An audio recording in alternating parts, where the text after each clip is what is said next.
10 बार एक बात से मना की है। अपना ID कार्ड चेक करा दे मुझे। उठाएं उठाएं अंदर। जल्दी करें, शाबाश। ये रिमूव करें सारी। जब मैंने दोबारा यहाँ पे देखी ना तो मैंने आप पे FIR कार्ड देनी है। देखें सर, मेरी बात सुने ना, मेरी बात सुने, मेरी बात गाड़ी में उठाएं, गाड़ी में उठाएं, हाँ, यहाँ से रिमूव करें। उठाएं। ये किसकी इजाजत से आपने यहाँ पे लगाए हैं? खुदा ना खास्ता ये कोई हादसा हो जाए तो इसका कौन जिम्मेदार है? इसको बंद कर दें। और ये बिल्कुल आपने ये कढ़ाई वगैरह उतारें। इसको बंद करें भाई, इसको उतार दें। इसको उतार दें। इनको उतार दें भाई, इनको उतार दें, इनको उतारें। जिस जगह पे आपने ये लगाया ये फुटपाथ का हिस्सा है।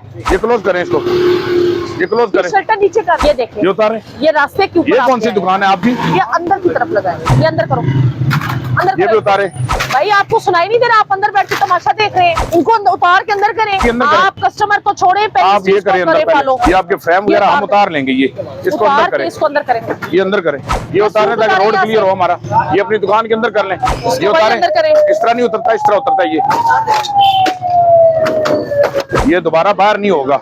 अगर बाहर होगा तो FIR होगी। चलें फिर दुकान बंद कर दें, शटर बंद करें, बुलाएं उनको, दुकान बंद करवा देते हैं, दुकान सील करवा देते हैं।